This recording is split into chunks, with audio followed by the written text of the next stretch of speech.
मोल concept, मोल अवधारणा को continue करते हैं। और इसी क्रम में जब अपन मोल कंसेप्ट सीख रहे थे तो बहुत प्यारी हेडिंग थी एक्चुअली, मोल क्या है। अरे मोल कंसेप्ट में सीखना मोल ही को था। तो 9th जो अपनी हेडिंग थी, याद करो मैंने पहले एक वैरायटी लगाई थी, मैंने क्वेश्चन को क्लासीफाई किया था किस तरह क्वेश्चन आते हैं। तो पहला जो सेगमेंट हो चुका है भाई, इस चैप्टर का 1/3 हिस्सा जो है ना हो गया। ठीक है, मोल की कैलकुलेशन यदि आपने देखी हो, यदि उसके न्यूमेरिकल्स देखे हो तो प्लीज़ आप उसके कमेंट बॉक्स में आंसर दें। अब कुछ छोटी मोटी बेसिक टर्म्स हैं, उनको कंप्लीट करते हैं 1 बाय 1। हाँ, वो टेंशन बहुत देगी यदि कंप्लीट नहीं किया तो, वो आगे परेशान बहुत करेगी यदि कंप्लीट नहीं किया तो नेक्स्ट अपनी टर्म है 10th नंबर पे है डेंसिटी। 10th नंबर पे है डेंसिटी।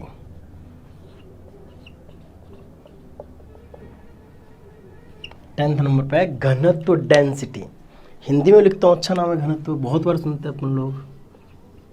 वैसे घनत्व का फील क्या है, क्यों डिफाइन करते हैं, थोड़ी सी चर्चा करते हैं। आप लोग सामान्य या डेली लाइफ में एक शब्द काम में लेते हो, ये चीज़ हल्की, ये चीज़ भारी है। आप बहुत बारी काम में लेते हो, जैसे फॉर्म होता है, फॉर्म उठाओ तो बोलते हैं बहुत हल्का है। उतना यदि लोहे का टुकड़ा उठाओ तो बोलेगा भारी है। पता है, सेम ही साइज़ का यदि फोम का टुकड़ा उठाओगे, सेम ही साइज़ यदि लोहे का टुकड़ा उठाओगे तो अपन क्या बोलते हैं, एक भारी चीज़ थी, एक हल्की चीज़ थी। ऐसा क्या था, एक भारा क्यों था, एक हल्का क्यों था? क्योंकि जो उसके अंदर जो रखे हुए एटम्स, पार्टिकल्स जो हैं, परमाणु या जो कण रखे हुए हैं, वो जो पार्टिकल्स है ना, वो किसी में बहुत ज़्यादा ठूस ठूस के भरे हुए हैं, किसी में इतना ज़्यादा ठूस के नहीं भरे हुए हैं। जिसमें ज़्यादा ठूस के भर दिए तो उसमें मास ज़्यादा नहीं आएगा क्या? तो इसको कैसे डिफाइन किया जाए? इसके लिए अलग वेरिएबल डिफाइन किया अपन ने, डेंसिटी नाम का। डेंसिटी बेसिकली बताता है कि कोई भी सब्सटेंस एक फिक्स वॉल्यूम में कितना मास ऑक्यूपाई रखता है, एक निश्चित आयतन में कितना द्रव्यमान रखता है। देखो इस वेरिएबल की ज़रूरत क्यों पड़ी, तुम्हें समझ आता है कि जब मैंने, अब छोटा सा एग्जांपल देता हूँ, एक छोटा सा एग्जांपल देता हूँ, उसमें बहुत कुछ तुम्हें क्लियर होगा। 1 लीटर की जो बोतल होती है ना, जो बिस्लरी के अपन खरीदते हैं पानी की, उसमें 1 लीटर में यदि आप पानी भरा हो मिलता है 1 लीटर का, उसको भार करोगे, उसको वेट करोगे तो लगभग 1 किलो के बराबर आएगा, कोई दिक्कत नहीं है। लेकिन उसी के अंदर यदि मरकरी भर दी जाए ना 1 लीटर, यदि 1 लीटर मरकरी भर दी जाए तो वो बोतल 13.6 किलोग्राम की हो जाएगी। समझ आई बात? और इसी के बजाय ओस्मियम वगैरह इरिडियम भर दिया जाए लिक्विड फॉर्म में 1 लीटर, तो उसका मास 22 किलो के आसपास चला जाएगा। सोचो, एक ही बोतल थी, अलग अलग चीज़ भर रहे थे उसके अंदर, पानी भरा, ये भरा, तो सोचो यार कि अलग अलग चीज़ भर देने पर उसका मास चेंज नहीं हुआ क्या? मतलब एक यूनिट वॉल्यूम आपने सेलेक्ट किया 1 लीटर, उस यूनिट वॉल्यूम में मास अलग अलग आ रहा है, इसी को तो डेंसिटी नाम दिया गया। कि जो मास अलग अलग आया, जो यूनिट वॉल्यूम में जो मास आ रहा है, उसी को डेंसिटी नाम दिया। क्यों दिया, क्यों ऐसा कर रहे हैं अपन लोग? क्योंकि अपन चीज़ों को देखना चाह रहे हैं किसमें कितना भारीपन है, कौन कितनी, कुछ चीज़ें पानी पे तैरती है, कुछ चीज़ें पानी में डूब जाती है। सारी बातें जो है ना इस घनत्व ने एक्सप्लेन करनी होती है। तो इसलिए प्लीज़ इस टर्म को आगे बहुत बारी काम में लेंगे, तो आज सीख के चलते हैं। तो एक यूनिट वॉल्यूम, इकाई आयतन मैंने फिक्स करके उसमें मास जो बार बार अलग अलग देखा, तो इसी को उनका सबका घनत्व बोला जाता है। क्योंकि जो अपन बात करें इसका पानी का, तो पानी का जो घनत्व है वो 1 kg पर लीटर हो गया, 1 लीटर में 1 kg आया। यदि बात करूं मैं Hg मरकरी, उसका 13.6 kg पर लीटर हो गया। यदि बात करूं ओस्मियम इरिडियम, इनका सामान्यतः लगभग होता है 22 पॉइंट समथिंग, तो इतना किलोग्राम पर लीटर। हर 1 लीटर में इसका इतना भार है, तो वो इसका घनत्व नहीं हो गया। प्रति लीटर में कितना भार है, वैसे पर वॉल्यूम करो ना, कोई जरूरी थोड़ी लीटर में ले। ऐसा यूनिट क्या है उसमें भी चर्चा करेंगे अपन लोग। तो मैं क्या बोलता हूँ, घनत्व बेसिकली, डेंसिटी बेसिकली है क्या? This is the amount of substance which present in unit volume, है ना? ये क्या है, इकाई आयतन में जो पदार्थ का भार है, द्रव्यमान है, उसी को अपन क्या बोलते हैं, डेंसिटी बोलते हैं। दिस इज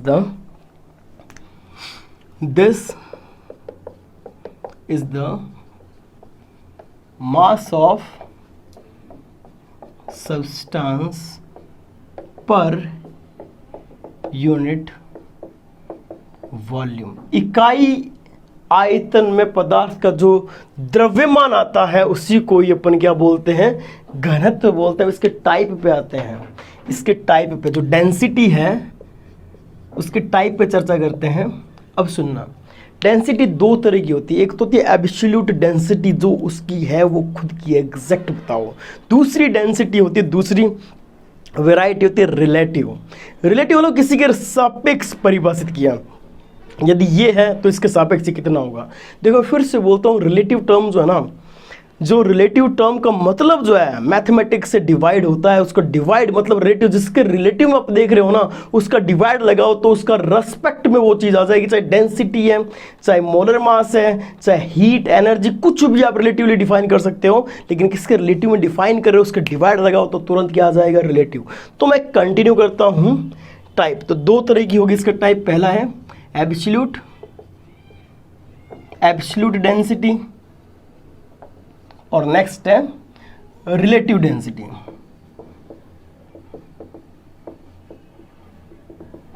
जो एब्सोल्यूट डेंसिटी है, इसको परम घनत्व भी बोलते हैं या वास्तविक घनत्व बोलते हैं, ये सब यही दे रखा होता है ज़्यादातर, लेकिन आजकल ट्रेंड में जो क्वेश्चन है ना वो रिलेटिव डेंसिटी के हैं, सापेक्षित घनत्व।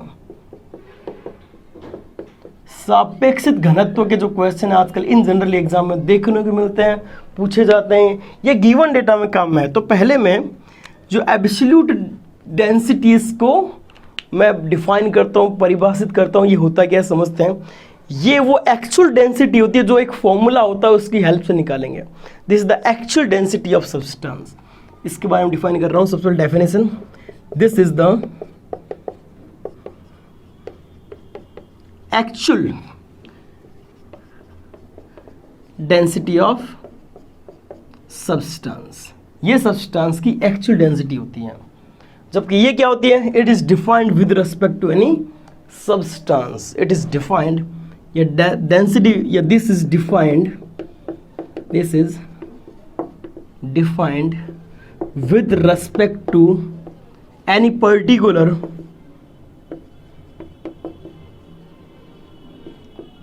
substance, किसी पर्टिकुलर सब्सटेंस के रेस्पेक्ट में डिफाइन करते हैं। यदि इसकी मतलब रेस्पेक्ट का मतलब क्या हो गया कि आप करोगे क्या डेंसिटी रखोगे जिसका डिफाइन करना है, और डिवाइड बाई जिसके रेस्पेक्ट में डिफाइन करना है, जिसके सापेक्ष परिभाषित करो भाग में आएगा। इसकी यूनिट क्या आ जाएगी, इसकी जो यूनिट है एसआई वाली वो क्या आ जाएगी। आपने डेंसिटी का पहले फॉर्मूला देखो क्या आएगा, फिर यूनिट में आते हैं। देखो डस्टर ये कहाँ है, ये देखो, पहले इसका फॉर्मूला लिखता हूँ फिर ऐसे यूनिट में जाता हूँ। फॉर्मूले से यूनिट निकाली जाती है, यूनिट से फॉर्मूला तो मुश्किल होता है। चलो, तो डेंसिटी घनत्व जो है वो क्या होता है, mass of object, mass of substance divide by volume of substance.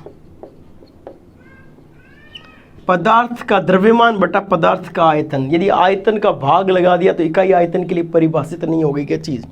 इसका फॉर्मूला क्या होगा, इसका फॉर्मूला बड़ा गजब होगा, रिलेटिव डेंसिटी। रिलेटिव डेंसिटी, तो density of substance,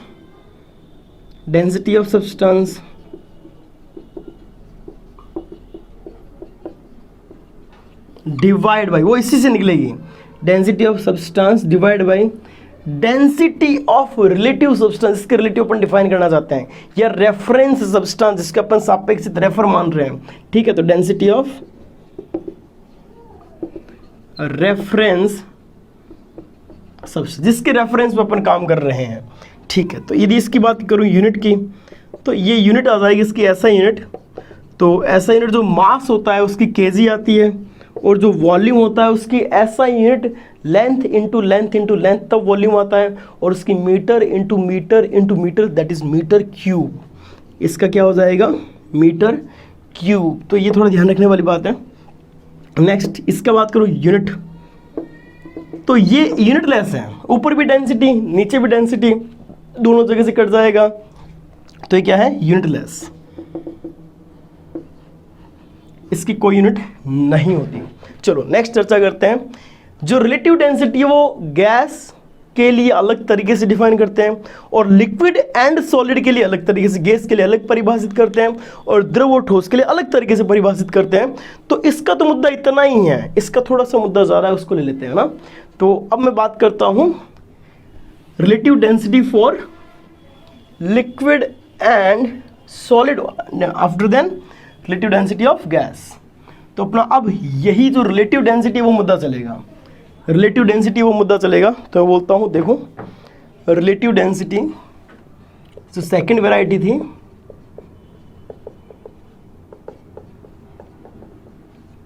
relative density सापेक्षित घनत्व। तो सापेक्षित घनत्व में क्या है, इसके दो टाइप है, दो वेराइटीज हैं।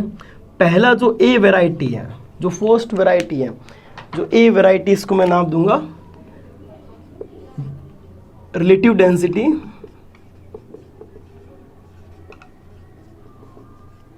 For solid and liquid. Solid and liquid के लिए कैसे डिफाइन करते हैं, तो सिंपल सा फॉर्मूला है इसका। इसको स्पेसिफिक डेंसिटी बोलते हैं, स्पेसिफिक ग्रेविटी भी बोलते हैं, इसको स्पेसिफिक विशिष्ट घनत्व, ये सब बहुत ज़्यादा काम में लिया जाता है। और स्पेसिफिक ग्रेविटी, विशिष्ट गुरुत्व, ये बहुत कॉमन शब्द है, दोनों काम में आते हैं। तो प्लीज़ ये जो रिलेटिव डेंसिटी ना इन दोनों के लिए डिफाइन होती है, सॉलिड और लिक्विड के लिए शब्द, यही शब्द मिलेगा। वो नहीं बोलेगा रिलेटिव डेंसिटी है, ये बोलेगा स्पेसिफिक डेंसिटी या ग्रेविटी। स्पेसिफिक मतलब किसी के रेस्पेक्ट में ही होता है, ठीक है। चलो अब मैं बात करता हूँ इसका फॉर्मूला क्या है। तो मैं लिखता हूँ स्पेसिफिक ग्रेविटी, स्पेसिफिक। अब मेरी बात सुनना, अच्छी बात यह है, मज़े की बात यह है कि जो डेंसिटी होती है ना, डेंसिटी सॉलिड और लिक्विड की, वो किसके रेस्पेक्ट में डिफाइन करते हैं हम लोग, पानी के। किसके रेस्पेक्ट में, पानी के रेस्पेक्ट में डिफाइन करते हैं। और जो पानी के रेस्पेक्ट में हम लोग डिफाइन करते हैं, तो नीचे डिवाइड में पानी की डेंसिटी रख देंगे। जब आप पानी के डिवाइड में रेस्पेक्ट में करोगे तो क्या नीचे पानी की डेंसिटी नहीं आ जानी, क्या नीचे जो है पानी की डेंसिटी नहीं आ जाएगी उसके रेस्पेक्ट में। यही तो बोला था यार, जिसके रेस्पेक्ट में डिफाइन करते हैं उसको डिवाइड में रखते हैं। चलो तो मैं क्या बोलता हूँ, specific density, density of substance,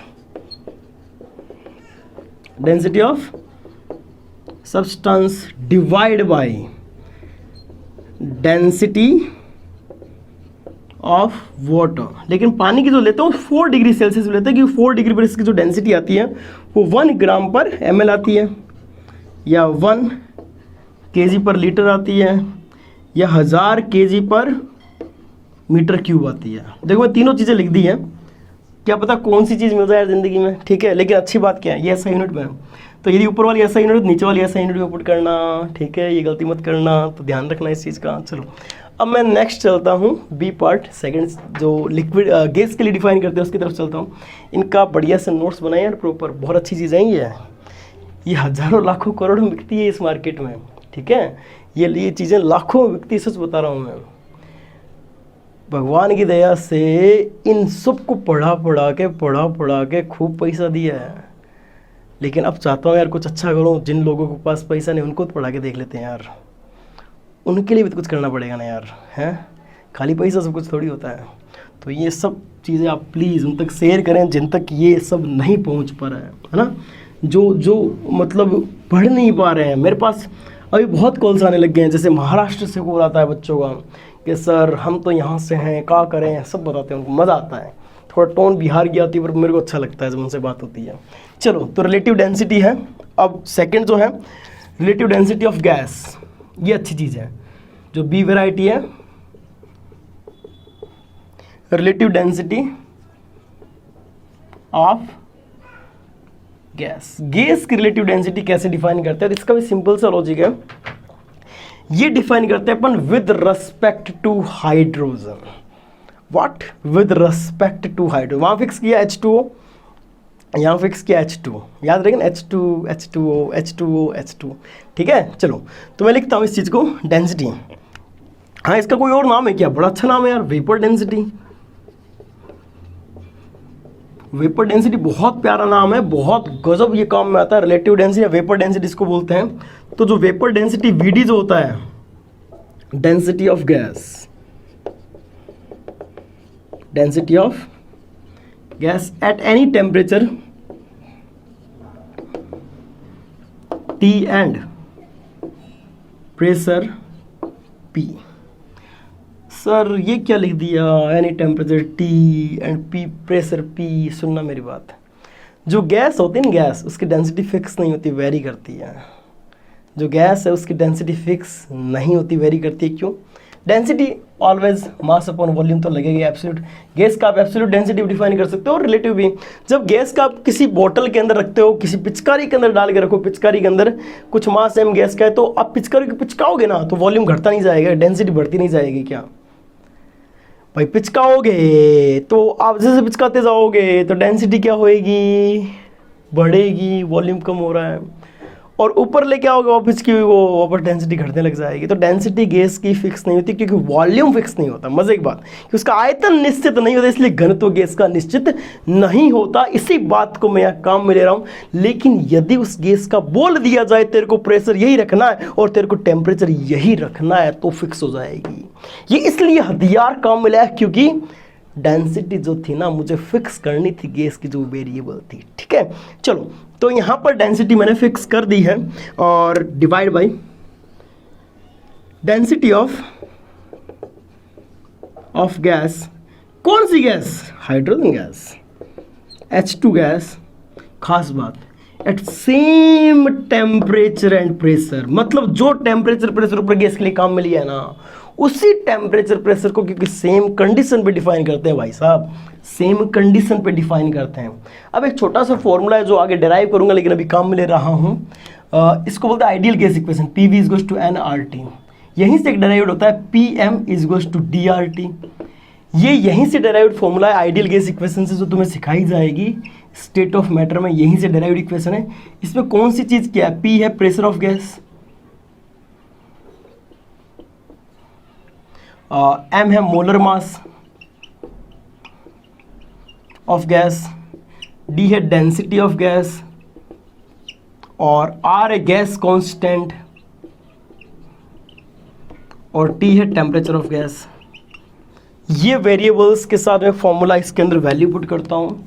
तो देखो वेपर डेंसिटी जो है वो क्या हो जाएगी? Density of gas. तो इस PM इज टू DRT से मैं फॉर्मूला बना सकता हूँ। D इज टू क्या हो जाएगा? D इज टू क्या हो जाएगा? PM upon RT। लेकिन इसमें खास बात क्या है? P और T सेम ही रहेगा, जो ऊपर था वो नीचे रहेगा।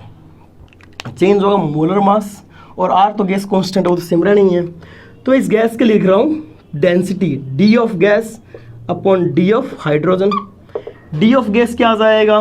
Pressure of gas, molar mass of gas upon R temperature of gas is divided by pressure of H2, molar mass of H2 divide by R और टेम्परेचर ऑफ H2। एक बात सोचो, मैंने कहा प्रेशर जो है वो गैस का और H2 का सेम है, R कांस्टेंट सेम है, T सेम है। तो अल्टीमेटली क्या बचा इससे? अल्टीमेटली बचा क्या? Mass of gas divide by mass of molar mass of H2। तो अल्टीमेटली जो वेपर डेंसिटी है VD जो है, वेपर डेंसिटी जो है वो आ गया molar mass of gas upon molar mass of hydrogen that is 2। ये फॉर्मूला हजारों बार क्वेश्चंस में काम में आता है। कहाँ काम में आता है? किसी भी गैस का आपको कभी भी वो नहीं देगा क्या उसका मोलर मास, वो बोलेगा एक अननोन गैस है। और इस न्यूमेरिकल में तुम्हें पता है कि मोलर मास के बिना काम होता ही नहीं मोल का क्वेश्चन, क्योंकि मोल का क्वेश्चन का सबसे गजब और अच्छा वेरिएबल मोलर मास ही है। जब डिफाइन नहीं होता इसका मतलब उसके बिना काम नहीं चलने वाला, तो उसको देना पड़ेगा ना। तो चाहता है ज़्यादा से ज़्यादा फॉर्मूला, जो क्वेश्चन बना रहे हैं वो चाहते हैं आपसे कि ज़्यादा से ज़्यादा फॉर्मूले आप काम में लें। आपको चेक करना चाहते हैं कि आपको सारे फॉर्मूले याद हैं या नहीं है। तो ये फॉर्मूला याद दिलाने के लिए आपको ये वैल्यू क्या देगा? वेपर डेंसिटी का। वो बोलेगा एक अननोन गैस, उसकी वेपर डेंसिटी जो है वो 17 है। ठीक है भाई, तो उसका लटरम चटरम बटरम जो भी आगे काम में लिया, मोलर मास काम में आ रहा है उस गैस का, तो क्या करोगे भाई? मोलर मास के लिए वेपर डेंसिटी दे रखा है, 2 टाइम्स कर दोगे। तो यही तरीका, कभी कभी मोलर मास नहीं पूछता, वेपर डेंसिटी पूछता है। तो इस चीज़ के लिए सावधान रहे, सतर्क रहे और समय रहते हैं फॉर्मूले याद करें। ठीक है, तभी आएगा मज़ा। और अभी अपन ने जो सीखा उसको समराइज कर देता हूँ। मैंने बताया डेंसिटी क्या होता है। Density mass per unit volume होता है। इकाई आयतन में जो द्रव्यमान होता है उसको घनत्व बोलते हैं। 2 तरह के हैं, एक एब्सोल्यूट, एक परम, एक एक्चुअल जो है दूसरा जो है वो रिलेटिव है, किसी के सापेक्षित करते हैं, actually D is to M by V लगता है, unit kg per metre cube हो जाती है जब अपन रिलेटिव गए, तो रिलेटिव किसी के रेस्पेक्ट में होता है, किसी डेंसिटी सब्सटेंस का रखोगे डिवाइड बाई रेस्पेक्ट में, सॉलिड और लिक्विड में रेस्पेक्ट में H2 लेते हैं, वो भी 4 डिग्री पे लेते हैं, और उसके अलावा जो गैस होता है उस गैस में अपन H2 को लेते हैं, और फाइनली पहले वाले में जो फॉर्मूला बना जो रिलेटिव डेंसिटी का, उसमें सिंपल डेंसिटी की वैल्यूज पुट करो और विदाउट यूनिट लेस सब कुछ आ जाएगा। लेकिन बात करूँ गैस के लिए, तो गैस में वेपर डेंसिटी डिफाइन होती है, और वो जो वेपर डेंसिटी आती है वो मोलर मास बाई 2 होती है। और ये फॉर्मूला बहुत जगह पर काम में आता है, आपने देखा अच्छा लगा, लेकिन दूसरों को देखो और अच्छा लगेगा, क्योंकि आपकी शेयरिंग ही एनजे चैनल की केयरिंग है। Thank you so much.